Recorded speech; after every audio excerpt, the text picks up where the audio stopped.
Rekan-rekan semuanya, Bapak Ibu yang saya hormati, ya, saya banggakan.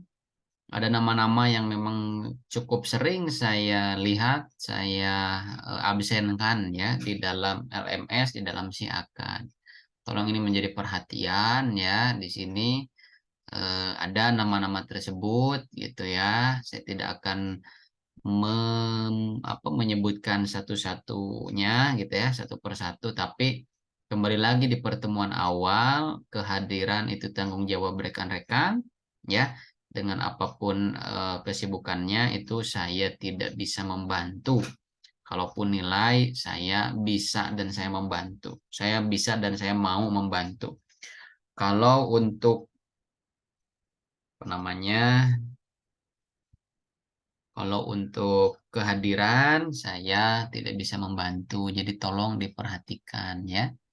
Nanti di akhir Vicon akan saya absenkan ya, Bapak Ibu rekan-rekan semuanya yang berkesempatan hadir. Oke, sebagaimana tugas yang saya berikan di pertemuan kelima ya, sekarang kita Vicon di pertemuan ketujuh. Saya ingin menanyakan progresnya dulu gitu ya, karena memang masih ada waktu sampai tanggal 21 Mei ya untuk pengerjaan tugas pertama dan satu-satunya tugas di semester ini gitu ya. Sampai hari Minggu 21 Mei pukul 23.55 gitu ya. Saya ingin bertanya terhadap satu-satu di sini terhadap perorangan ya. Dimulai dari Mas Fadilah Akbar, sudah sejauh mana, sudah berapa persen di dalam pengerjaan proposal penelitiannya, Mas Fadilah? Baru 10 Pak, baru nyari literaturnya, nyari sumbernya. Nyari liter. Apa saja yang sudah dikerjakan? Baru nyarinya aja Pak, sumbernya Pak. Penulisan latar belakang belum, Belum. berarti baru mencari literatur review ini ya. Iya Pak. Oke, masih ada waktu, tapi dalam waktu yang mepet ini, silakan itu bagaimanapun caranya agar mendapatkan nilai yang bagus gitu ya. Nanti Siap. dilengkapi landasan teori, kerangka berpikir. Saya rasa kalau memang Mas Fadilah belum menyusunnya itu kurang bisa memanfaatkan waktu yang tersedia dari kemarin-kemarin. Tapi ya nggak apa-apa, kembali lagi pada tanggung jawab masing-masing ya, silakan.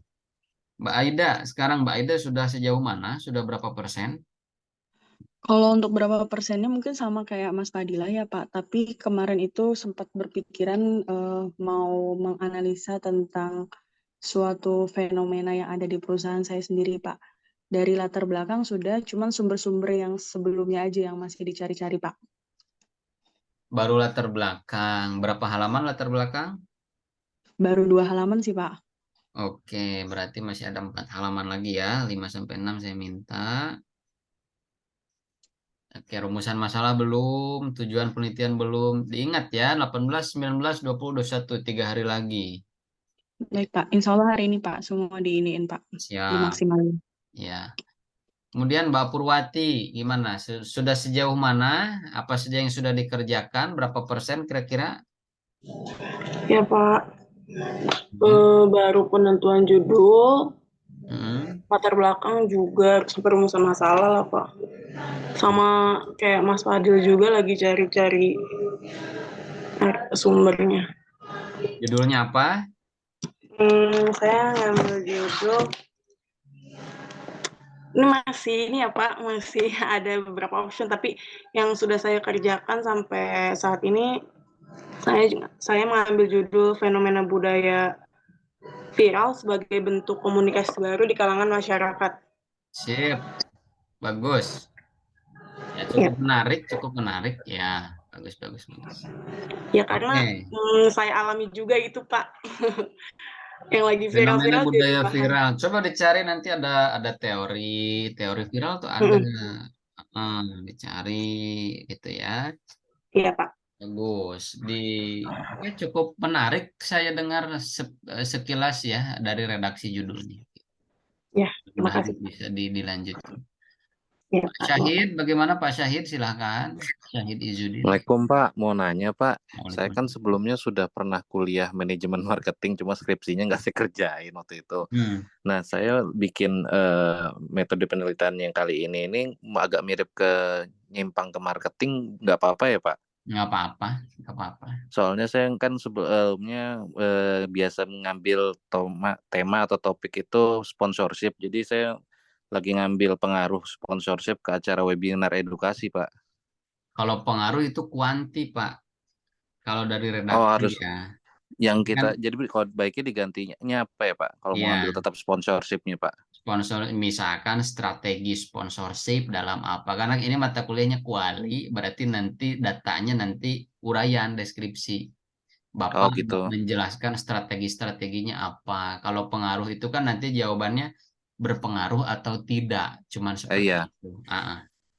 Oh baik, berarti saya ubahnya ke Dikonversi. strateginya ya Pak Iya, ya. boleh gitu. Atau Oh, misalkan sebetulnya kata strategi, kata implementasi strategi ini itu hanya sebenarnya penelitian seperti itu tuh ya oke lah buat S1 tuh ya. Jadi hanya menuliskan dari apa yang ditanyakan gitu. Analisanya memang kurang kurang kurang banyak di sana gitu.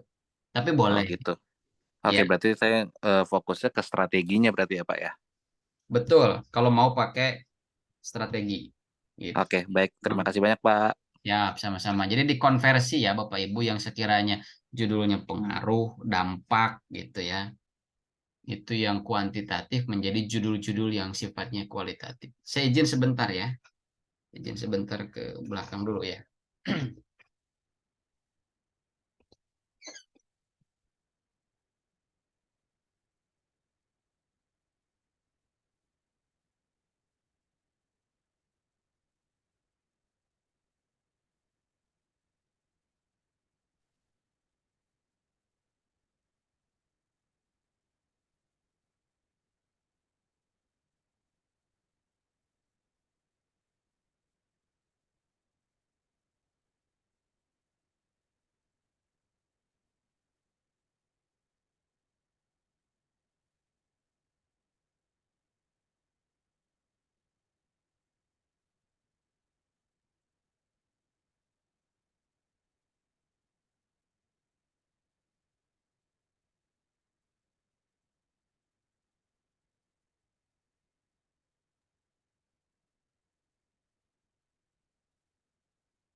Ya, kita lanjutkan ya.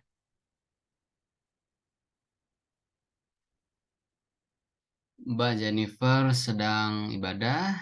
Mbak Anggita, silakan. Yang mau konsul ya. Memang ini kita gunakan konsul dan penjelasan persiapan UTS. Gimana Mbak Anggita?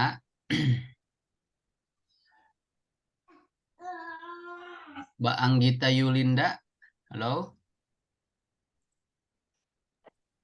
Iya Pak, saya mau konsul. Ya, gimana? Assalamualaikum. Waalaikumsalam warahmatullahi. Gimana? Kan jadi saya kebetulan akhir-akhir ini baru tahu kalau misalnya belanja tuh bisa lewat TikTok. Oh, Nah, sebagai saya pribadi yang lumayan suka ngelihat belanja online, saya ngelihat live online shopping itu sekarang mengalahkan dari online shop yang nggak ngikutin live gitu Pak. TikTok Shop, betul. Nah, saya udah bikin judul dan latar belakangnya, jadi strategi live shopping untuk menjadi acuan pembeli gitu. Jadi pembeli tuh kalau misalnya beli maunya milih online shop yang ngadain live, nggak cuma yang mempostingkan produknya di online gitu. Jadi dengan cara dia live terus dia memperbaiki cara public speakingnya kayak gitu Pak. Boleh nggak ya? Boleh, sangat boleh. Mungkin nanti silahkan di ini saja dulu, ditulis dulu judulnya. Nanti kalau ada perbaikan redaksi judul, ya kan? Atau saya lihat nanti sudah terpenuhi belum gitu ya, dua variabel, variabel X dan Y-nya gitu kan? Harus ada minimal dua variabel, baik di kuanti maupun di kualitatif gitu ya. Iya. Contoh, eh apa namanya, live TikTok Shop sebagai strategi apa gitu ya, marketing brand apa gitu. Jadi ada Oh, disebutkan brandnya.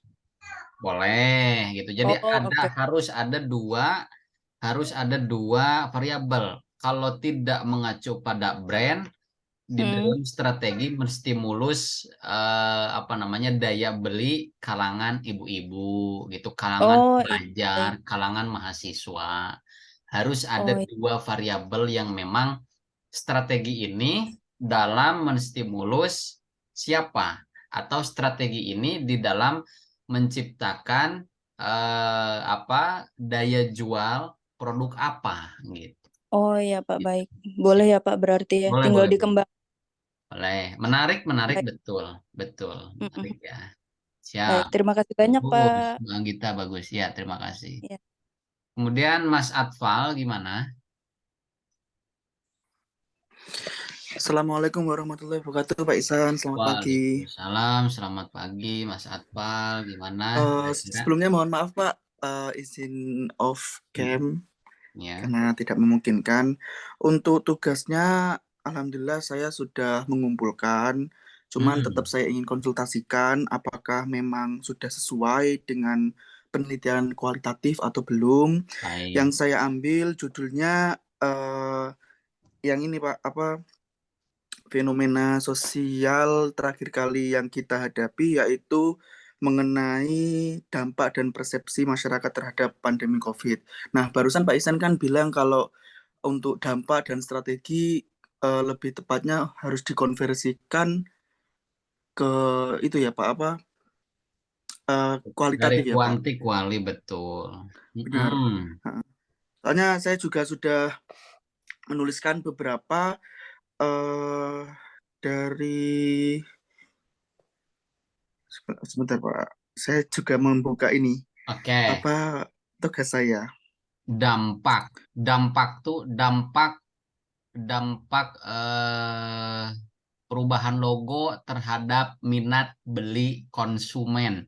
Itu tuh kecenderungannya itu redaksi judul kuanti.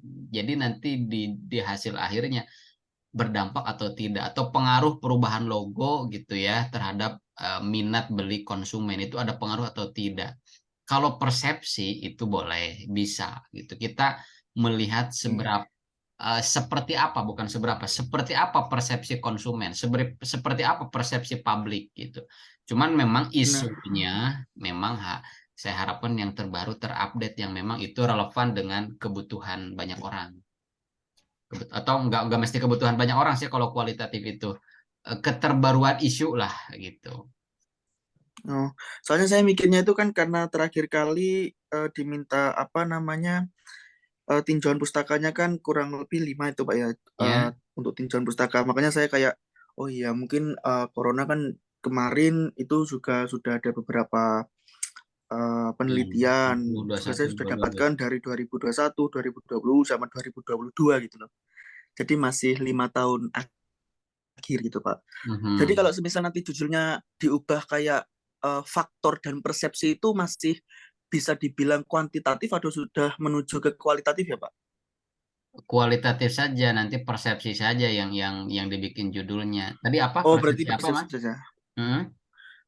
Persepsi masyarakat terhadap pandemi COVID. Itu belum memenuhi dua variabel. Gitu. Jadi hanya baru ada satu masalah di sana, ya, persepsi masyarakat terhadap pandemi. Apa pentingnya gitu untuk mencari persepsi tersebut gitu ya. Misalkan lebih dikerucutkan lagi persepsi masyarakat, atau memang betul ya pandemi COVID-19 ini baru-baru kemarin lah ya. Tapi kan sekarang di tahun 2020 ya, 2020, 2000 sampai 2000 berapa? 2021 atau 22 ya pandemi itu? 2 tahun lah ya, Iya, 2022, 2021. Kalau buat diri saya pribadi, Mas Atfal, ya iya izin Pak. topik-topik pandemi itu apalagi ya memang baru apa namanya mengangkat persepsinya saja itu sudah agak tertinggal Mas Atfal gitu ya. Kecuali memang ada hal lain yang memang itu belum banyak orang tahu terkait fenomena COVID-19 kemarin gitu. Baik Nah, Pak, baik Pak. jadi ini pandangan saya saja gitu ya. Baik Pak. Teman-teman, Bapak Ibu di sini menentukan judul itu, saya harapkan judul yang terupdate, judul yang ada keterbaruannya. Ya, di 2 tahun terakhir boleh 2022 gitu, 2000 apa namanya 2020 oke, tapi coba ada nggak hal-hal yang lain gitu, contoh ada satu teori yang cukup menarik tadi saya juga bahas di kelas lain ya. Hmm, itu teori tentang information seeking, bagaimana kita sebagai individu atau kelompok mencari informasi gitu ya. Nah, di era atau di masa pandemi COVID-19 kita kan mencari nih ramuan-ramuan apa sampai ada panic buying ya. Dulu tuh kan di mall tuh ada CCTV yang merekam, wah banyak sekali orang yang berebutan beli beli susu beruang, bir brand gitu ya. Itu katanya penangkal buat buat COVID-19 gitu. Nah, teori teori information seeking ini sebagai suatu rujukan bagaimana sih masyarakat saat itu mencari informasi sesuai dengan kebutuhannya gitu. Kalau memang penelitian itu belum dilakukan, belum diadakan. Tapi ya kembali lagi pada kemampuan Mas Atfa tadi, sekiranya ada nggak ya sisi-sisi yang lain terkait COVID-19 kemarin yang memang belum dikaji gitu. Gitu. Tapi pandangan sementara saya itu untuk COVID-19 itu sudah agak tertinggal, sedikit tertinggal update-nya gitu Mas Atfal gitu. Bahkan Mas Atfal sudah submit ya. Di sini ada 9 orang. Pak Baharudin, Mbak Adelia, Mbak Yolanda, Pak Baha, Mbak Agatha, Mbak Susi, Mas Yohanes, Mas Atfal, Pak Widyo Hartono. Itu nggak apa-apa. Iya Pak. Benar. Gimana?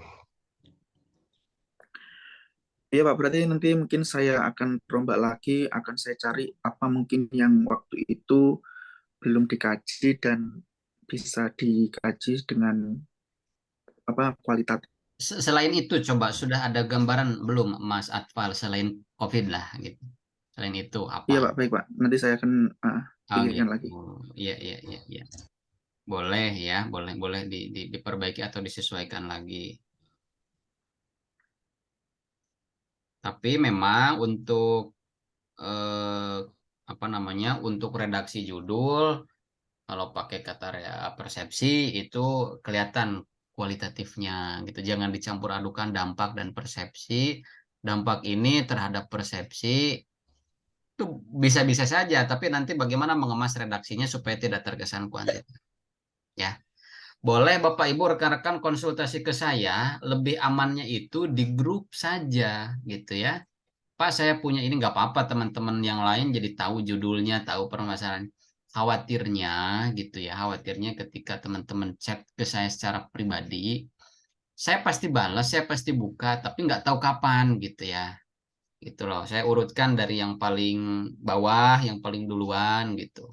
Mohon izin karena agak banyak juga gitu ya yang menghubungi ke saya gitu.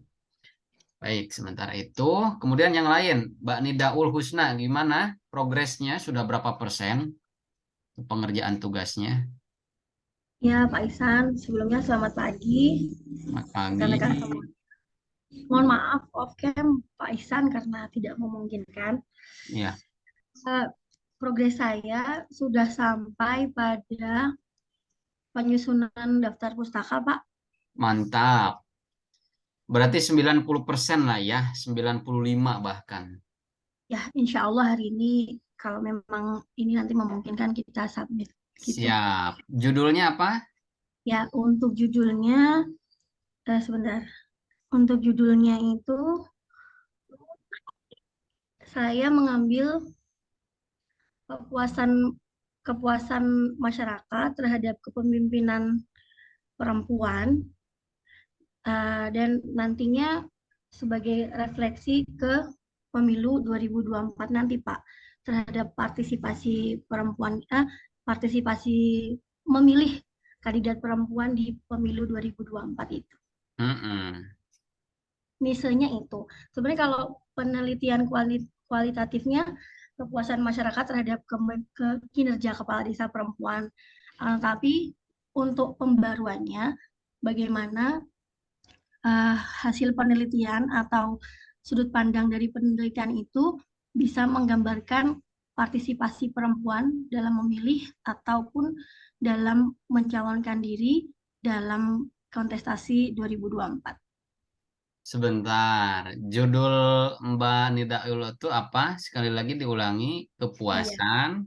Kepuasan masyarakat terhadap kepemimpinan kades perempuan. Itu dan judul kuanti apa kuali? Kuali.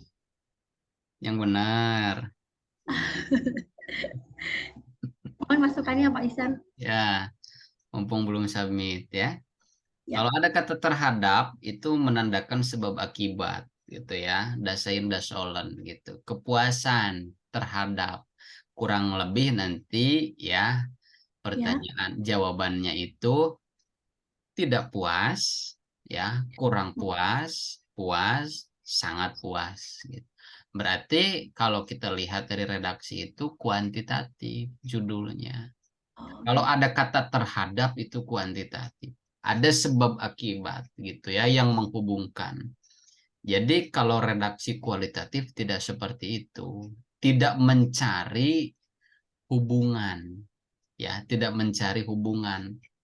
Kepuasan terhadap minat masyarakat di dalam memilih.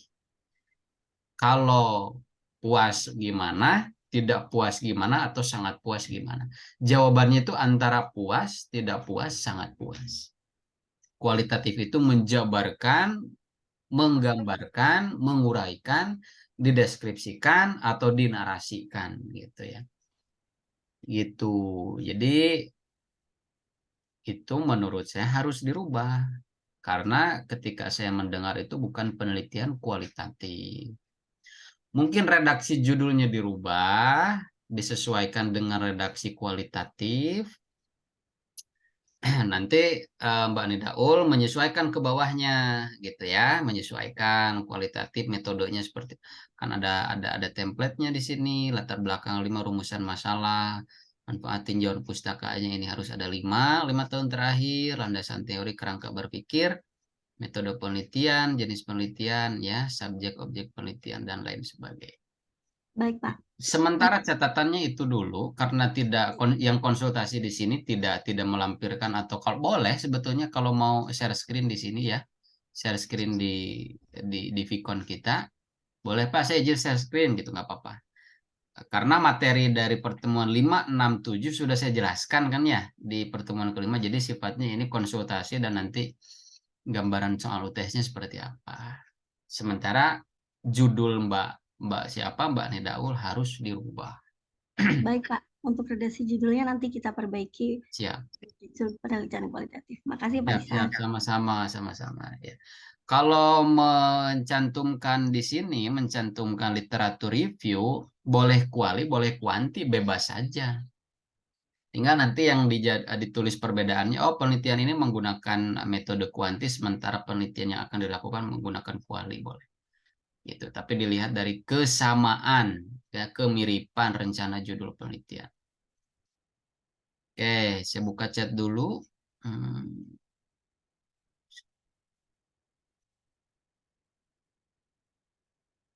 Kira-kira apa yang perlu ditambahkan dari perspektif metode Oke, Mas Andreas, saya juga mau konsul tentang tugas.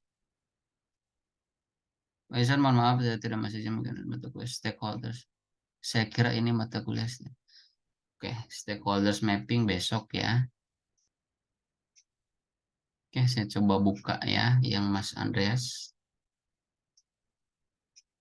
Semiotika yang digunakan siapa, Mas Andreas? Ada Ferdinand de Saussure, ada Bernard, ada Charles ya. Beda-beda tuh. Oh, Roland Barthes. Roland Barthes.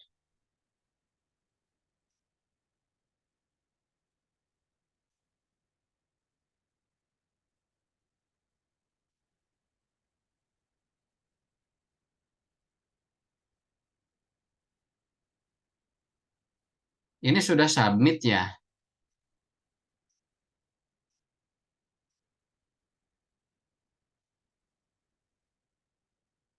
Maksudnya gimana, Mas Andreas? Sudah submit dalam bentuk jurnal, kemudian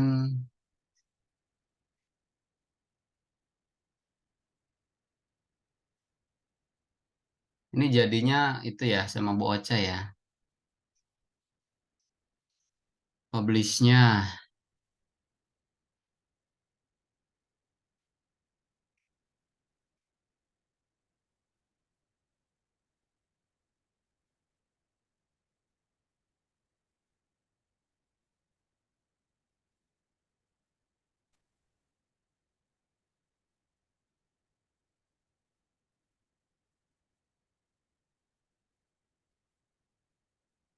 Hmm.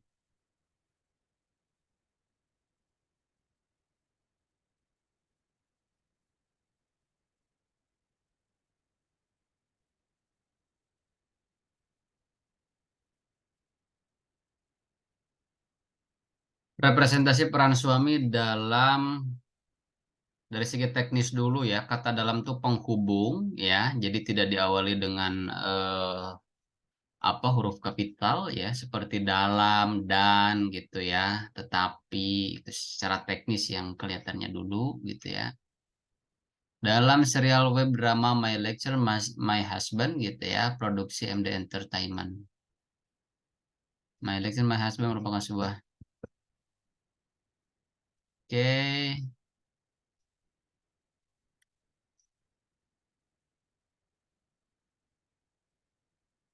Teman-teman silakan bila ada yang ini ya, yang ingin konsultasi, raise hand atau langsung speak up.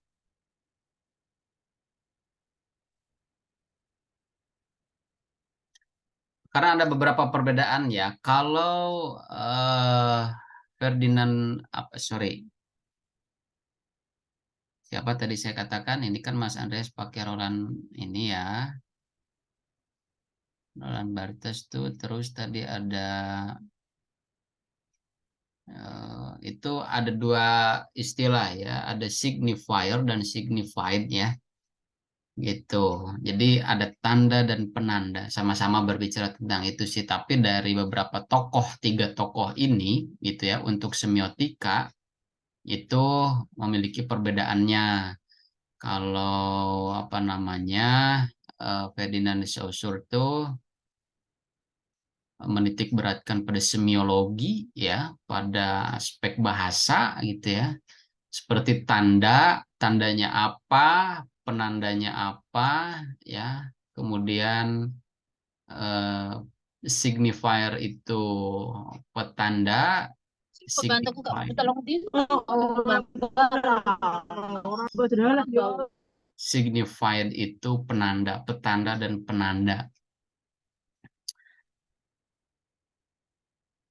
Saya rasa untuk hasil dari Mas Andreas gitu ya dari sini kalau memang sudah publish ya dari koreksi Bu Ocha gitu ya agak nampaknya kurang pas kalau saya mengkoreksi lagi gitu ya. Silahkan kalau memang sudah publish kecuali memang dimulai bersama saya dari nol sama-sama gitu ya baru saya bisa mengomentari kecuali dan ini juga kalau memang belum publish kalau ini sudah publish tampaknya agak kurang pas saya mengomentari gitu, kurang lebih Mas Andreas ya.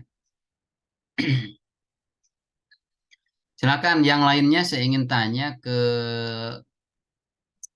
siapa ya? Mbak Susi. Halo Mbak Susi, Bu Susi. Mbak Adelia. Mas Danang Duyanto. Nah ini Mas Danang kira-kira sudah sejauh mana? Tugasnya berapa persen?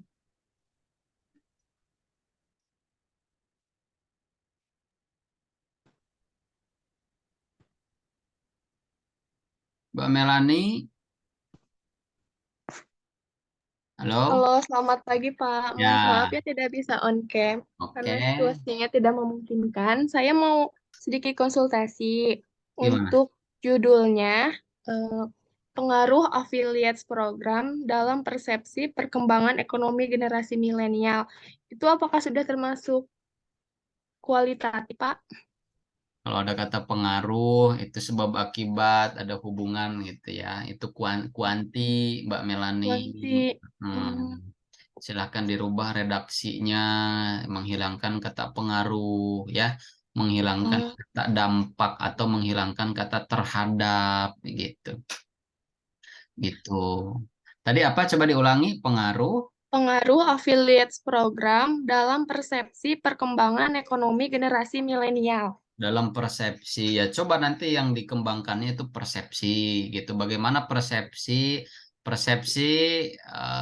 program apa di kalangan apa namanya remaja milenial gitu. Jadi itu hanya menjelaskan persepsinya seperti apa gitu. Itu lebih ringan sih. Itu kalau jangan ada kata pengaruh, itu masih kuantitatif. Sudah sejauh mana proposalnya? Baru menulis latar belakang sih Pak. Saya masih kesulitan dalam menemukan literaturnya karena ini fenomena baru kan, jadi sedikit sulit gitu untuk mencari literatur yang sesuainya seperti itu Pak. Iya. Ya, kalau memang begini, kalau memang kesulitan di literatur, coba cari fenomena yang lain. Kalau kesulitan teman-teman nanti mendapatkan akses untuk data ya, mendapatkan datanya, coba cari fenomena yang lain. Jadi penelitian itu harus semuanya enak, harus semuanya memungkinkan. Literaturnya ada, teman-teman nanti punya akses untuk wawancara informannya, punya teorinya yang sekiranya dianggap relevan, lanjut jalan gitu. Kalau ada yang sekiranya mentok, jalan buntu, jangan dipaksakan. Cari lagi gitu. Misalkan nggak merubah total judul, tapi oke deh sedikit dirubah redaksinya kalau tetap di tema yang sama, tapi menggunakan redaksi kalau tadi persepsi, misalkan, oh saya sulit nih cari teori persepsi.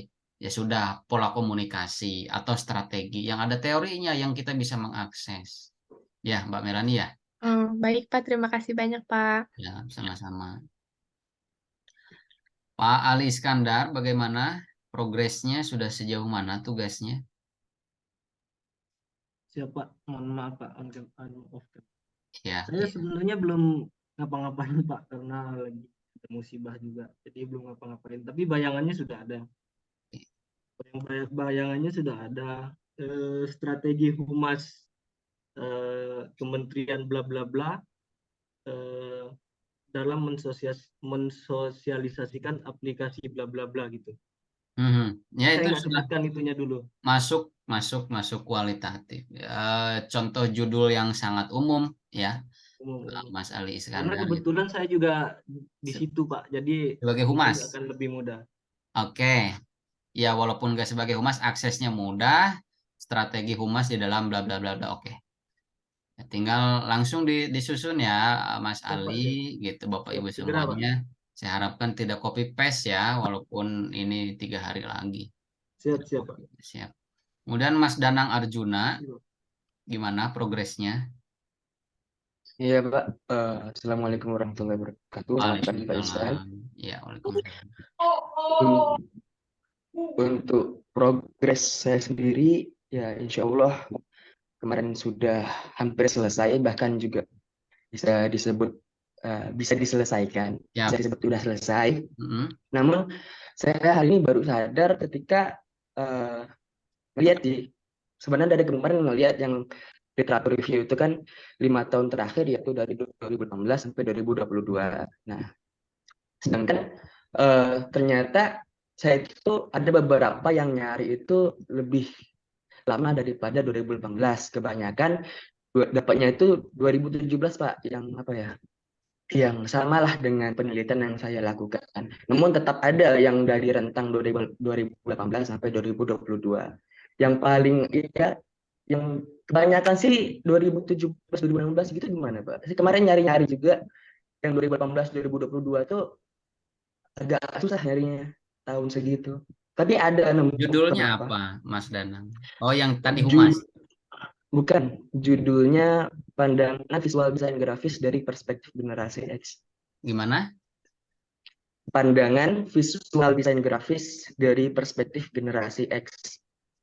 Pandangan visual desain Desain grafis. grafis dari perspektif generasi X. Ya sudah, langsung aja persepsi generasi X gitu Iya. ya. Terkait apa itu kan intinya mencari persepsi kan, mencari bagaimana persepsinya. Ya, cuma Persepsi yang generasi X gitu, dalam melihat apa desain grafis ABC gitu. Ya mungkin itu sih Pak yang mungkin yang masih agak ngerasa ganjel yang tahun tadi. Cuma beberapa Oke. doang yang dapat 2018 2022 itu cuma dapat 3 apa 2 gitu. Sisanya agak lama gitu. Persepsi generasi X dalam persepsi generasi terkait visual atau apa gitu ya, desain visual gini-gini dalam itu, coba dilihat sudah ada 2 variabel atau belum. Jadi mencari persepsi generasi X terkait apa dalam apa gitu. Persepsi itu dalam konteks apa gitu. Boleh menjelaskan persepsi, tapi harus berkaitan dengan variabel keduanya. Persepsi dalam contoh ya, dalam meningkatkan motivasi belajar gitu. Bagaimana persepsinya dalam, nah itu sudah masuk 2 variabel. Contoh ya, Mas Danang Arjuna gitu. Oke. Sesuaikan lagi ya Mas ya. Ya. Ya, terima kasih Pak. Sama-sama. Kemudian Mas Yuda Permana. Halo Mas Yuda. Halo.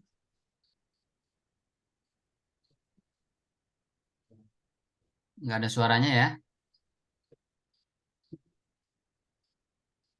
Pak Baha, bagaimana Pak Baha Sugara? Ya Pak Isan, selamat pagi. Selamat pagi Pak Baha. Sudah sejauh mana progresnya Pak? Alhamdulillah saya sudah mengumpulkan Pak. Oh iya. Mudah-mudahan tidak ada salah. Pak Baharudin ya. Oke. Baha Sugara Pak saya Pak. Oh, Pak Baha Sugara sebentar. Ini, oh iya. Mohon maaf, Pak Baha Sugara. Dan nomor 4 ya. Baik, judulnya terkait apa Pak Baha? Judul saya Independensi Wartawan dalam Kemitraan antara Perusahaan Pers dan Pemerintah Daerah. Sip, ya sudah masuk. Studi kasus di Kota Tangerang, Provinsi Banten. Gitu, Oke, Pak. siap. Sudah masuk ya, kualitatif dan semua variabelnya, minimal variabel sudah ada. Oke, nanti saya review ya Pak ya. Kemudian Mbak Suci Mulyani, gimana? Progresnya loh? Iya, halo Pak, Assalamualaikum. Waalaikumsalam. Gimana? Alhamdulillah sudah sampai step 4 sekitar 50%, tetapi sayang sekali sepertinya saya sangat salah judul ya Pak, karena terlalu kuantitatif gitu. Kira-kira bakal mempengaruhi nggak ya ke latar belakangnya dan lain-lain gitu, kalau judulnya aja udah salah gini, baru ngeh pas ngedengerin ini. Latar belakang itu dibuat, kalau kuali itu piramida terbalik ya, umum ke khusus gitu ya. Dari intinya dulu kan, seperti yang video kemarin Bapak share. Betul, pokoknya begini, kalau memang ada penjelasan hubungan, pengaruh, dampak gitu ya, terhadap gitu, Itu tinggal disesuaikan saja di latar belakangnya dan dirubah redaksi judulnya gitu. Kalau Oh di ya benar. kualitatif kan tidak ada hipotesa ya, hipotesa O, hipotesa 1 gitu, hipotesa A, B gitu nggak ada. Nah, itu disesuaikan. Diikuti saja template proposal yang saya cantumkan gitu. Jadi mungkin pendekatannya kalau kuali boleh menggunakan kalau yang umum ya kualitatif, deskriptif kualitatif atau studi kasus tadi kata Pak Baha bagus gitu ya. Ada di lokasi tertentu atau fenomenologi atau tadi contohkan Mas Andreas contoh ya, tapi mungkin bukan itu nanti proposalnya. Semiotika boleh, analisis wacana boleh, etnografi boleh. Ya Gitu. berarti tinggal diubah judulnya saja ya biar Apa judulnya biar apa? nggak terlalu. Ini judulnya kan pengaruh kebijakan kesehatan mental di tempat kerja terhadap kesejahteraan karyawan pada perusahaan F&B. Nah, udah ada pengaruh, Karena udah ada terhadap, oke itu betul, dirubah. ya. Kenapa saya ngambil ini? Karena kan saya punya teman yang udah kerja di perusahaan F&B bagian kitchen, sama Bentar, adik saya sendiri baru masuk sekitar 2 tahun. Mereka beda generasi gitu. Saya cuma pengen tahu gitu gimana sih generasi yang lebih dulu masuk F&B kitchen sama yang satu lagi adik saya kan masuk F&B tapi bagian service yang langsung berhadapan sama customer. Mereka kan pasti punya tekanan yang berbeda ya Pak. Saya tuh pengen ngambilnya itu diulangi lagi judulnya. Pengaruh kebijakan kesehatan mental di tempat kerja terhadap kesejahteraan karyawan perusahaan F&B. Itu Bagian aspek komunikasinya apa? kenapa Pak? Aspek komunikasinya apa? Masalah komunikasinya apa? Ada nggak? Ya, di bagian perbedaannya di bagian apa namanya? Aduh, ngomongnya gimana sih susah. Di bagian kesehatan mentalnya Pak, yang kitchen sama service. Maksudnya tekanannya, pressure-nya, terdampak nggak ada masalah komunikasi di sana. Oh gitu ya Pak? Iya, jadi saya tangkap, saya dengar bukan penelitian komunikasi, nggak apa-apa ya. Ini bukan apa namanya, bukan. Oke Pak, nggak apa-apa. Mumpung masih ini, Iya. jadi bisa Maksud saya ditambah kan kita lagi. konsultasinya di sini bareng-bareng sama yang lain, bukan artinya saya membuat down Mbak Suci, nggak cuman dari yang saya tahu itu aspek atau masalah komunikasinya nggak ada di judul Mbak Suci. Oh iya Pak, nggak apa-apa. Ya. Pengaruh kebijakan. Mungkin kalau administrasi ya prodi administrasi itu mungkin berbicara kebijakan regulasi oke terhadap kesejahteraan apa gitu, atau misalkan kebijakan apa yang berbau tentang komunikasi gitu, jadi nanti masuk ke kita kan komunikasi gitu. Nah Mbak Suci boleh melihat masalah itu di tempatnya, tapi lihatlah carilah itu masalah-masalah komunikasinya. Kesejahteraan menurut saya agak-agak belum kuat disandingkan dengan aspek komunikasi. Kalau misalkan kepuasan komunikasi bolehlah. Kebijakan ini di dalam kepuasan komunikasi karyawan gitu. Itu baru ada Mohon masalah maaf ya Pak, soalnya saya enggak sih, saya terlalu fokus ke kebijakan kesehatan mentalnya gitu. Maksudnya kan karena ngedenger curhatan dari teman dan ada itu katanya kalau yang di kitchen itu kan karena mereka bicaranya keras, jadi bikin kesehatan mental mereka down pas kerja. Terus karena adik saya di bagian service, melayani customer yang beda-beda gitu kan. Jadi cara komunikasinya juga beda-beda. Kadang kalau nggak sesuai mood atau ini konsumen, dia juga kena semprot misalkan ya. Keras Jadi, itu gimana maksudnya? Apakah nada intonasinya yang keras atau memang menggunakan bahasa yang kasar? Jadi intonasi, ekspresi, terus sarkas, bicaranya yang kayak gitu. Jadi saya itu pikir masuk masalah. Pak gitu. Itu masalah menarik, tapi dikemas melalui judul yang merepresentasikan masalah itu. Contoh, pola komunikasi gitu ya, pola komunikasi interpersonal di kitchen apa gitu ya, dalam atau terkait kepuasan konsumen, atau misalkan seperti apa itu kan terkait pola komunikasinya gini ya, pola komunikasi interpersonal nanti dilihat dari aspek interpersonal, aspek kelompok, komunikasi kelompoknya. Oh, nanti kan kita bisa melihat ya, ada semantik, ada sintaktik, ada penggunaan bahasa, ada penggunaan kode-kode nonverbal, termasuk intonasi gitu kan. Di dalam semantik sintaktik itu dijelaskan adanya jarak yang berjauhan atau terlalu besarnya ruangan atau terlalu bisingnya ruangan dengan jalan raya sehingga membuat noise di dalam proses komunikasi.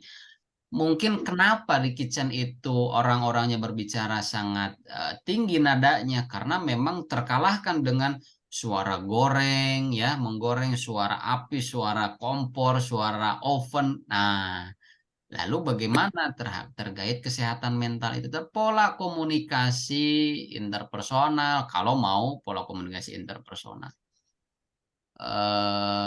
Gaya komunikasi interpersonal. Jadi judul-judul kualitatif itu sangat bervariatif dan lebih seksi gitu ya daripada judul penelitian komunikasi kuantitatif. Gaya komunikasi, misalkan gaya komunikasi interpersonal di kitchen apa gitu ya, terkait dengan kesehatan mental itu ya. Tapi Itu boleh Pak. boleh saja berarti. Ya maksudnya kayak gitu. Soalnya kan ngelihat rekaman Vicon yang kemarin sama ngelihat template yang terakhir yang tentang informan itu, saya rasa kan lebih enak kalau bisa wawancara langsung gitu Pak. Iya, betul. Dan ada teman dan adik juga gitu, jadi ngambilnya ini karena setiap mereka cerita tuh pusing katanya, kayak gak bekerja tuh bukan tekanan fisiknya capek tapi kayak lebih capek. Apalagi kalau penelitian itu belum banyak dilakukan, belum banyak lah gitu ya, nada intonasinya itu. Jadi mungkin orang-orang yang bekerja di sana dengan pola komunikasi rawan stres atau enggak, boleh gitu. Jadi itu ada masalah, tetapi mungkin sebagai payung judulnya saya kurang serk ya, karena tidak terlihat masalah komunikasi. Silakan diperbaiki, disesuaikan, nanti saya review saat pengumpulan tugasnya ya Mbak Suci ya. Baik Pak, terima kasih Pak sarannya Pak. Sama-sama. Kemudian siapa lagi ya? Mbak Anggita tadi sudah bertanya, Mbak Anggita lagi ada di jalan ya. Sudah Pak, sudah. Sudah, siap. Hati-hati masa lama. Kemudian Mas Syahid juga tadi sudah bertanya, sedang di jalan juga ya. Mbak Juli Tamrin, halo. Mbak Juli Tamrin. Mbak Fairuz, Salsabila. Mbak Bintang. Bintang apa Mas Bintang? Bintang, Mbak. Siapa nih? Saya Pak Fairuz. Pak Fairuz, gimana? Sudah sejauh mana progresnya? Berapa persen? Iya, progres saya sekitar 60%-an, Pak. Tapi saya pengen nanya lagi, Pak. Ya, soalnya judul saya masih kurang tepat. Jadi gimana? saya ngambil judul tentang dampak penggunaan gadget terhadap perilaku sosial anak usia dini, Pak. Itu termasuk kuantitatif ya? Iya, tuh. Apa yang harus dikoreksi ya, Pak? Saya hilangkan minimal ya, hilangkan kata dampak, hilangkan terhadap. Oh, begitu, Pak. Dampak apa? Dampak penggunaan gadget terhadap perilaku sosial anak usia dini, Pak. Oke, itu masalah gadget gitu ya. Berarti boleh menggunakan teori komunikasi massa, uses and gratification. Bagaimana anak gitu ya diberikan kesempatan untuk menggunakan gitu ya. Menggunakan itu memang hanya sekedar kebutuhan anak itu atau memang untuk melengkapi saja gitu kan, ada need and want gitu untuk memenuhi kebutuhan atau keinginan. Kan sekarang itu banyak fenomena anak nangis kasih HP, anak nangis kasih, anak rewel kasih HP. Boleh. anak usia dini terhadap perilaku sosial. Perilaku sosial usia dini gitu, Pak. Kalau anak usia dini perilaku sosialnya belum kelihatan kayaknya ya. Gimana? Kenapa? Gimana mengukur perilaku sosial dari anak usia dini itu? Ini saya kebetulan mengamati keluarga saya sendiri sih, Pak. Sama kayak sekitar tempat tinggal saya gitu, Pak. Sekolah gitu. Sebetulnya boleh-boleh saja ya di dalam penelitian kualitatif meneliti apa namanya keluarga sendiri di tempat kerja sendiri. Cuman yang harus diperhatikan itu hati-hati ketika itu yang ditelitinya informannya adalah di lingkungan kita dan kita yang mewawancarai. Karena apa? Nanti akan timbulnya bias data gitu ya. Bias nanti orang yang ditelitinya adik sendiri, keponakan sendiri ya, sepupu sendiri, contoh gitu. Nah, seperti apa strateginya? Nah, Mbak Virus menggunakan instrumen lain, suruh orang lain buat nanya gitu. Kasihlah poin-poin pertanyaannya, tapi jangan Mbak Varius yang nanyanya gitu. Itu untuk menghindari bias data di dalam penelitian kualitatif. Jadi pakai perantara gitu ya, Pak? Pakai perantara gitu. Kecuali mau menelitinya keluarga lain boleh pakai Mbak Virus sebagai instrumen utamanya. Kan instrumen di dalam penelitian kualitatif itu adalah peneliti itu sendiri. Baik, terima kasih, Pak. Siap, gitu ya. Kemudian Mbak Korifa Swastika, halo. Mbak Iya. Evelyn, oke Mbak Korifa dulu. Gimana Mbak Korifa progresnya? Masih ada di latar belakang, Pak. Sudah selesai belum latar belakangnya? Judulnya apa? Judulnya analisis nilai-nilai kehidupan pada novel Bumi karya Tirili. Pakai apa pendekatannya kalau analisis kayak gitu? Sebentar.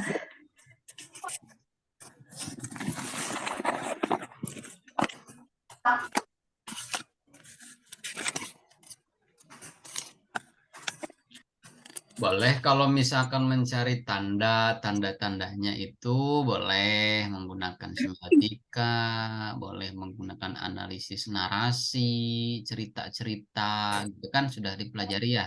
Pakai pendekatan struktural, Pak. Gimana pendekatan struktural itu? Itu kayak mana ya? Lebih ke narasinya, Pak. Narasi kan, ya berarti pendekatannya narasi tekstual gitu. Apa tadi judulnya? Analisis nilai-nilai kehidupan pada novel Bumi karya Tirili. Yang dimaksud nilai-nilai kehidupan itu gimana kira-kira di latar belakang dijelaskan? Kayak pesan-pesan moralnya. Novel itu bukan hanya sebagai fantasi gitu loh, Pak, tapi bisa dipelajari, bisa buat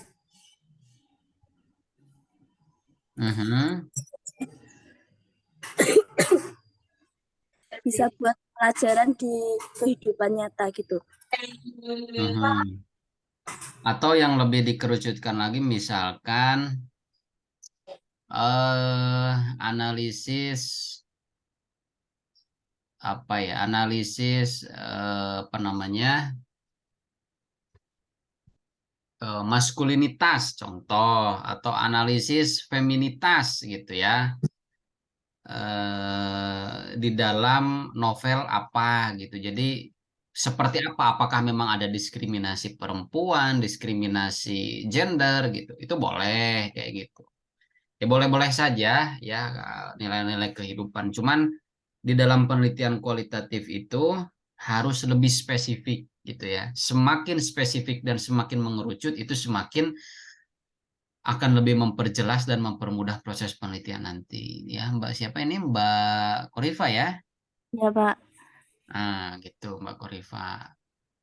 Boleh ya, nanti diperkuat saja argumennya. Berarti sudah berapa persen? Baru latar belakang ya? Iya. Nah, dilanjutkan ya, ada sisa waktu. Ya Pak, terima kasih. Siap, siap. Kemudian Mbak Atika, halo Mbak Atika. Mbak Atika.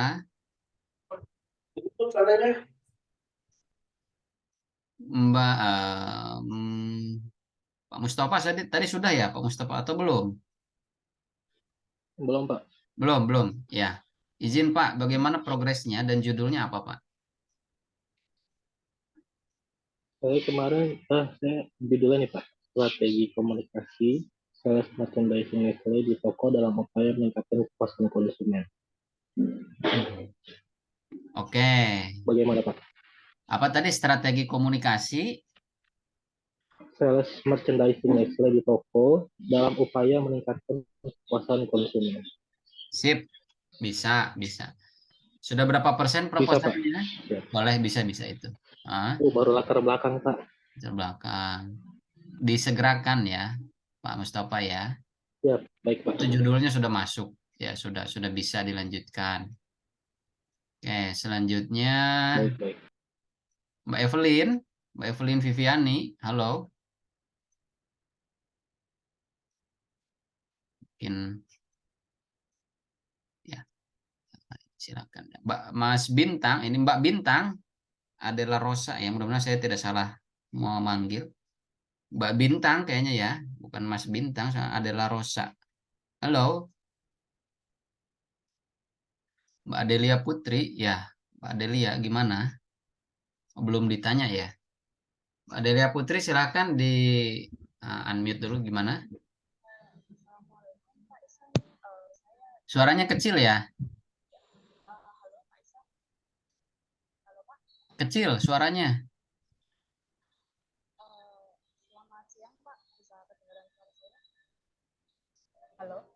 Halo? Ya, sangat kecil.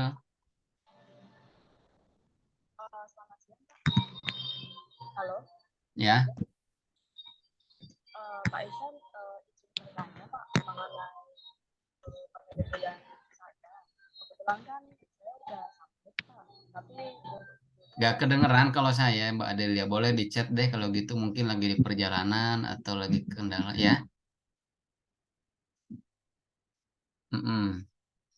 Sementara Pak Widyo gimana, sudah submit ya?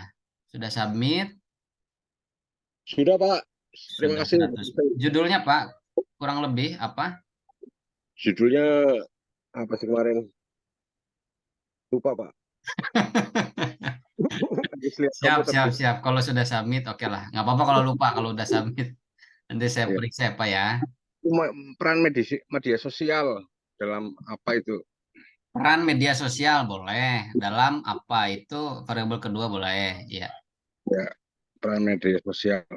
Siap. Saya izin baca ya, izin kasih catatan kalau ada yang harus dikoreksi. Iya, Baik, terima kasih. Semuanya sudah, mungkin kecuali saya perlu konfirmasi untuk Mas Andreas. Mas Andreas rencananya seperti apa untuk proposalnya?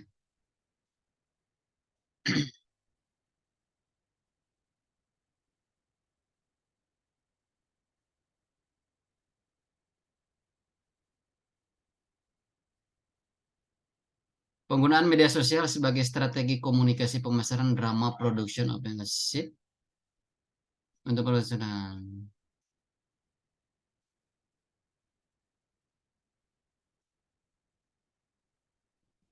Kalau proposal kan belum masuk pada wawancara, tapi kalau sudah wawancara, oke, sudah percayalah ya, sudah memang apa namanya, sudah dipahami juga bagaimana proses penelitian juga ya oleh Mas Resip. Kalau begitu, nah saya izin menyampaikan soal UTS-nya, kurang lebih ini masih esai gitu ya.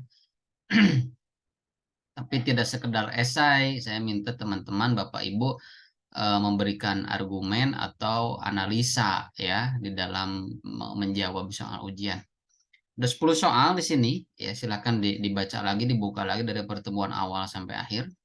Jelaskan pemahaman Anda tentang pengertian dari penelitian kualitatif, ya. Silakan menggunakan bahasa sendiri. Apa sih penelitian kualitatif itu? Lalu kedua, paradigma apa yang mendasari metode penelitian kualitatif, ya.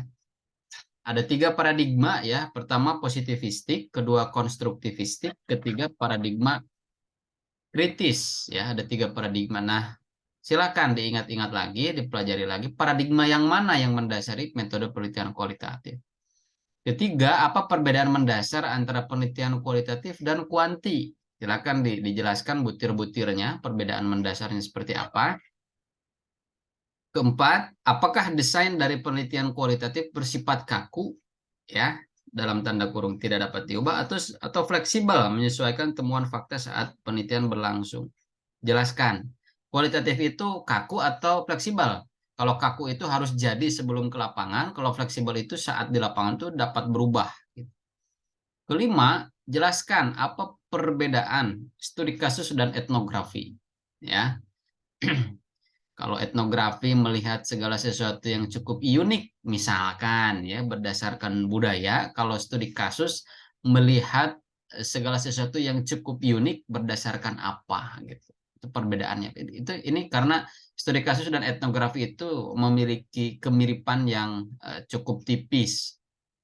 Keenam, jelaskan apa yang dimaksud dengan ya ini ya eavesdropping, treacher, sensitizing konsep ya dalam praktik observasi partisipatif. Silakan dibuka, ini ada di pertemuan keberapa, silakan dijelaskan dari 3 istilah ini di dalam konteks partisipasi aktif gitu ya, observasi partisipasi. Ketujuh, pendekatan fenomenologi dan analisis narasi sama-sama melihat pada pengalaman manusia. Lalu apa yang membedakan di antara keduanya? Fenomenologi dan analisis narasi itu sama ya, melihat pada pendekatan pengalaman manusia. Tapi apa sih yang membedakan keduanya gitu ya? Ada di dalam materi, tapi harapannya dari semua jawaban ini tidak asal tempel dari materi perkuliahan atau tempel dari jawaban yang lain. Berikan argumen, syukur-syukur ada analisa teman-teman di sana. Lalu jelaskan maksud dari signifier dan signified ya di dalam semiotika Ferdinand de Saussure. Ini tadi sudah saya singgung ya. Apa sih yang dimaksud signifier dan signified?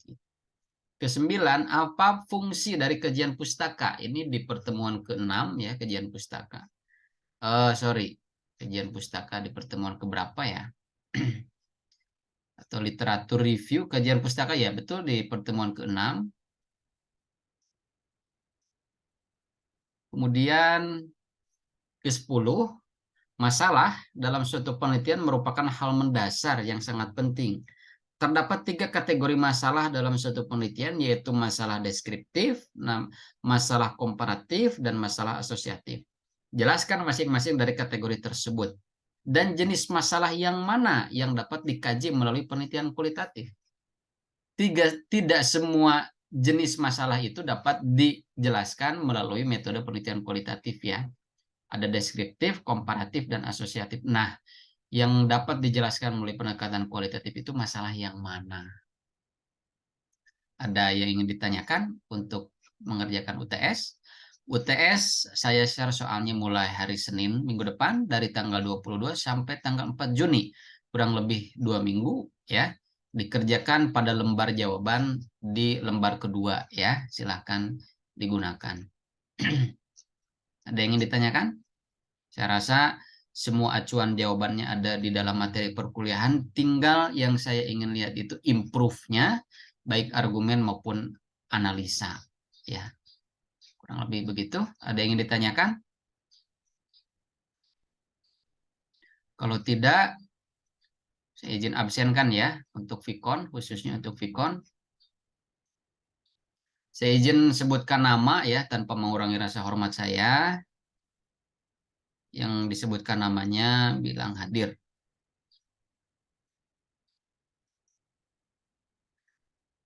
Pak Abdullah Mufid tidak ada, saya tidak lihat ya. Adi Waluyo tidak ada, Agatha tidak ada, Ali Iskandar hadir, Andreas Eko hadir, Anggita Yulinda Hadir. hadir, Ardan Arya, Arumdia, Atfal, Mas Atfal hadir, Adelia Putri yang barusan hadir ya? Adelia mana yang barusan?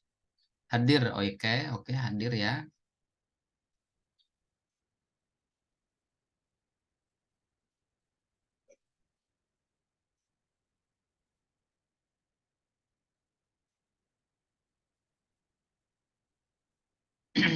Adelia Putri, sebentar. Amanda Desriana, Anindika Widya,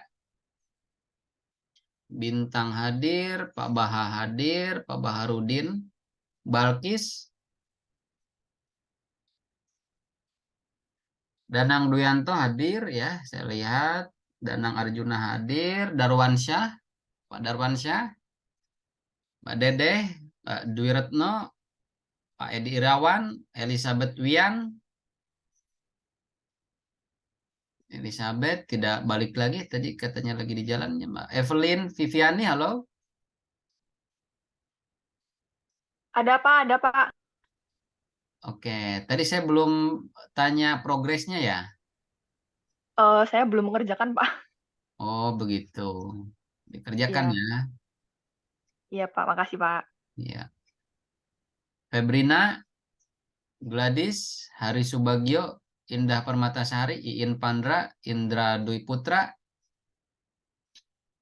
Yang tidak hadir, tidak ucapkan hadir, saya berarti tidak hadir ya. Juli Tamrin, hadir tadi ya.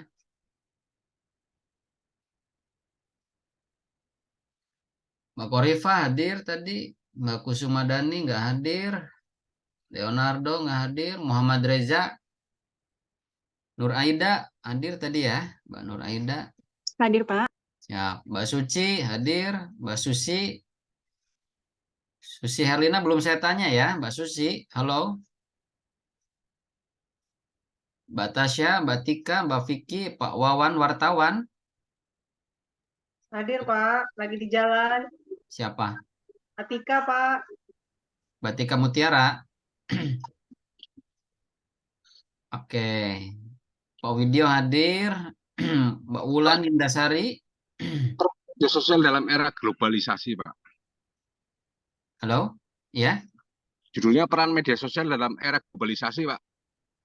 Izin dengan siapa ini? Widyo, Pak. Pak Widyo. Oh, yang tadi saya tanyakan. Iya, peran media sosial dalam era globalisasi. Peran media sosial dalam era globalisasi. Peran media sosial. Masuk, Pak. Oke ya. Bisa masuk. Ada 2 variabel. Tapi kita lihat nanti apa yang ditulis di latar belakang ya Pak ya. Siapa tahu ada temuan baru nanti bisa ditambahkan di judulnya. Era globalisasi dalam menghadapi apa contoh. Itu akan lebih lengkap. Era globalisasi dalam menghadapi apa. Dalam era peran media sosial dalam menghadapi era globalisasi terkait apa gitu loh Pak. Kurang greget sih. Kurang greget. Ya, kenapa nanti ditambahkan Pak? Ya, nanti mau koreksinya Pak. Terima kasih Pak. Sama-sama Pak. Yosinta, Pak Yuda Permana hadir, Yuda Yuliardi, Yolanda Zalfa. Pak, maaf mau nanya Pak dengan Yuda Pak. Ya, Mas Yuda Permana. Betul Pak. Ya. Saya mau tanya, saya kan udah kerja ini Pak, setengah nih Pak. Cuma pertanyaan saya kayaknya sama tadi dengan Mas yang tadi sebelumnya. Saya coba cari-cari penelitian atau literatur yang 5 tahun terakhir, tapi kebetulan nggak dapat nih Pak, gitu, nggak dapat untuk yang di kurun waktu 5 tahun. Paling mendekat itu 2017 gitu. Kalau seperti itu gimana ya Pak? Internasional dan nasional nggak ada ya Mas ya? Maksudnya gimana? Literatur dari jurnal internasional, contohnya dari. Nasional sih Pak. Nasional? Internasional. Oke. Judulnya apa kira-kira? Mas Yuda? Waduh, saya lupa. Saya mesti cek dulu, Pak. Bentar ya, Pak. Kalau memang penelitian itu baru ada gitu ya, baru ada, itu menjadi gap research sih sebetulnya, jadi kekuatan ya, kekuatan Mas Yuda melakukan penelitian itu. Yang saya maksud nggak ada yang mirip gitu ya di 5 tahun terakhir. Ya saya minta 5 tahun terakhir sih gitu supaya ada keterbaruannya ya, update-nya. Ya. Ya. Judulnya Sebentar. apa? Sebentar. Ini saya dapatnya internasional. Ya. Sebentar ya, Pak. Siap. Yang pertama itu kan kalau dari saya sendiri kan judul yang saya ambil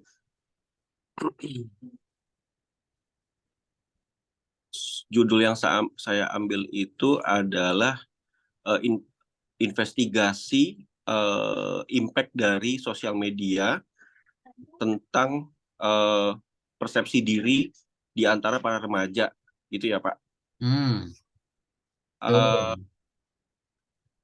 Yang saya dapat beberapa literaturnya,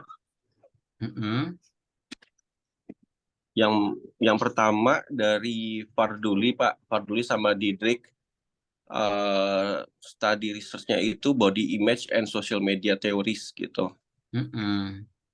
Terus ada beberapa juga self presentation theory,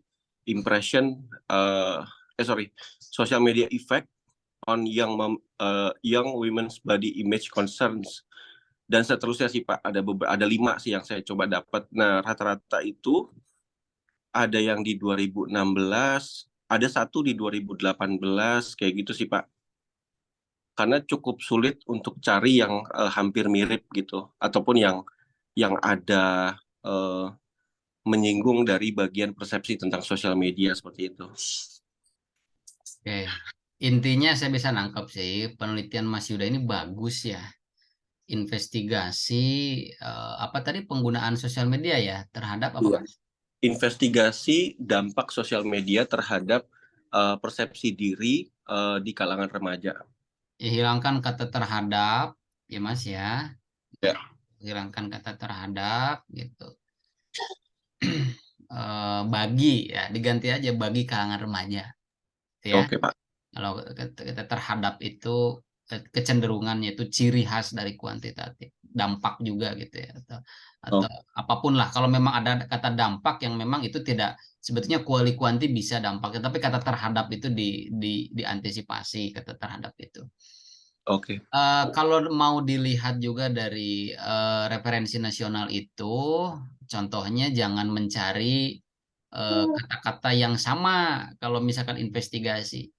Misalkan self discourse gitu ya, itu boleh. Itu kan terkait konsep diri, itu konsep diri remaja dilihat dari terpaan-terpaan media sosial gitu kan.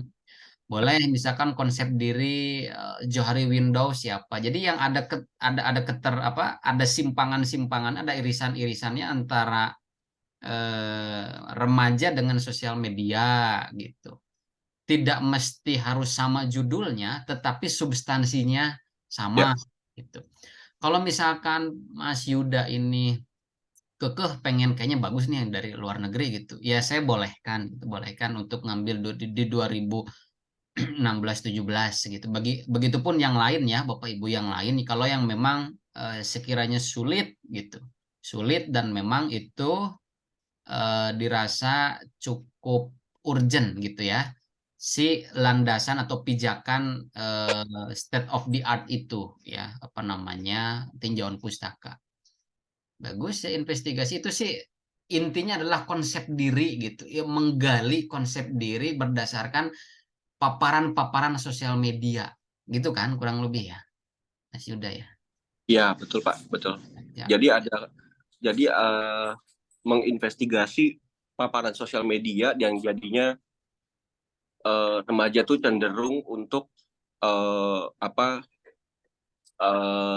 persepsi dirinya tuh merasa rendah diri kayak gitu-gitu sih Pak. Merasa Konsep diri itu larinya ke konsep diri.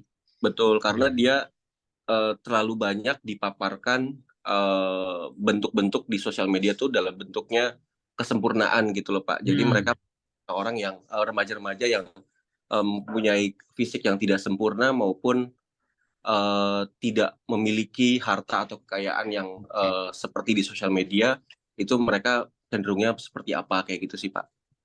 Oke, itu fenomena itu dibenturkan antara realitas virtual dengan realitas realnya. Kan tidak semata-mata ya apa yang tersaji di virtual itu yang benar terjadi di kehidupan nyata. Tetapi hati-hati Mas Yuda, nanti tetap ya kita berada di garis komunikasi penelitiannya. Jangan sampai nanti bahasan kajiannya pada hal-hal yang di luar komunikasi. Gitu ya, Mas Yuda. Menggunakan model Johari Windows bisa digunakan, menggunakan teori identitas boleh ya, ada identitas komunikasi dari Michael Heck itu boleh ya. Jadi seperti apa sih identitas saya gitu ya, identitas ekonomi, identitas status sosial, identitas komunikasi, ya itu ada teori identitas komunikasi dari Michael Heck. Identitas yang menjelaskan identitas personal, identitas komunal gitu, identitas di dalam keluarga, identitas di lingkungan pekerjaan, identitas di sekolah, identitas di masyarakat. Itu ada 4 gitu kurang lebih. Bolehlah nanti dipilih-pilih mana teori yang sesuai menurut Mas Yuda. Jadi menggunakan referensi dari internasional 2016-17. Kalau memang itu yang mau digunakan, memang lebih bagus ya internasional boleh. Kalau menggunakan mencari yang nasional juga, coba redaksinya jangan terlalu sama gitu. Tapi intinya itu, kurang lebih gitu, Mas Yuda. Mbak Anggita gimana Mbak Anggita? Iya, Pak, saya izin bertanya. Jadi tadi saya sudah menemukan judul yang fixnya kan, soalnya kebetulan saya sudah membuat latar belakangnya mengenai itu ya Pak, live shopping itu. Jadi kalau misalnya judul yang saya membuat strategi live shopping untuk meningkatkan daya belinya perempuan, itu bisa nggak Pak? Boleh, perempuan nanti mungkin di anak judul kalau memang terlalu panjang lebih dispesifikan perempuan kategori atau kalangan yang mana? Apakah kalangan mahasiswa? Nah, dari begini enggak umur saja. Lebih spesifikan itu kalau kualitatif itu lebih mengkerucut. Kalau tidak berdasarkan segmentasi tertentu wilayah. Gitu. Wilayah mana? Misalkan wilayah Bekasi. Oke lah, boleh gitu. Wilayah Bekasi. Berarti sistemnya nanti Mbak Anggita mewawancarai perempuan dari range umur sekian sampai umur sekian. Gitu kan? Nanti di metode penelitian umur sekian sampai umur sekian itu lebih dijelaskan kalangan apa gitu ya, kalangan pelajar atau kalangan umum atau kalangan ibu-ibu atau siapa gitu. Jadi lebih dispesifikan, lebih kecil ruang lingkup wilayahnya itu lebih bagus kalau penelitian kualitatif. Ya gitu, jadi akan mempermudah juga Mbak Anggita nanti. Jangan di Bekasi harus representasinya ya harus satu kecamatan ini, satu kecamatan itu kan gitu. Berarti kalau lingkupnya perumahan boleh ya Pak? Kan lebih sempit tuh lingkupnya perumahan. Boleh. Perumahan Gria Permai. Boleh. Berarti judulnya kasih nama si perumahannya ya Pak, biar menunjukkan spesifikasi. Boleh nanti. Kalau tidak muat di judul utama, perjelas di judul, di anak judul ya, dalam tanda kurung. Apa misalkan studi kasus atau deskriptif kualitatif pada perempuan usia sekian di komplek perumahan apa ya gitu. Tapi memang harus dipertimbangkan itu. Kenapa nanti itu akan ada pertanyaan, kenapa kok meneliti perempuan usia sekian sampai sekian dan kenapa meneliti di sana gitu. Itu harus punya argumen yang cukup kuat. Kecuali memang ada keunikan di sana ibu-ibunya, seperti misalkan ada yang disebut kampung media sosial. Nah, itu akan lebih oke. wah kampung media sosial, tapi Mbak Anggita mewawancarainya khusus ibu-ibu saja dari usia sekian sampai usia sekian. Gitu. Ya. Sambil berjalan kita bisa konsultasi, kurang lebih seperti itu. Cukup ya, Mbak Anggita ya? Iya, makasih Pak. Oke. Baik, Mbak Bintang, cewek ya. Baik, terima kasih Bapak Ibu atas atensinya, sudah meluangkan waktu. Mohon maaf ya menggunakan waktu liburnya di tanggal merah untuk Vicon. Mudah-mudahan apa yang saya sampaikan memberikan gambaran atau ada manfaatnya lah ya. Mohon maaf dari segala keliru dan salah yang saya sampaikan. Kurang lebih gambaran UTS-nya seperti tadi saya jelaskan juga. Silakan dikerjakan dengan baik tugasnya mumpung masih ada waktu, dan UTS-nya dikerjakan dengan maksimal. Sekian, terima kasih, selamat siang, saya akhiri. Assalamualaikum warahmatullahi wabarakatuh. Selamat melanjutkan Waalaikumsalam aktivitas. warahmatullahi wabarakatuh.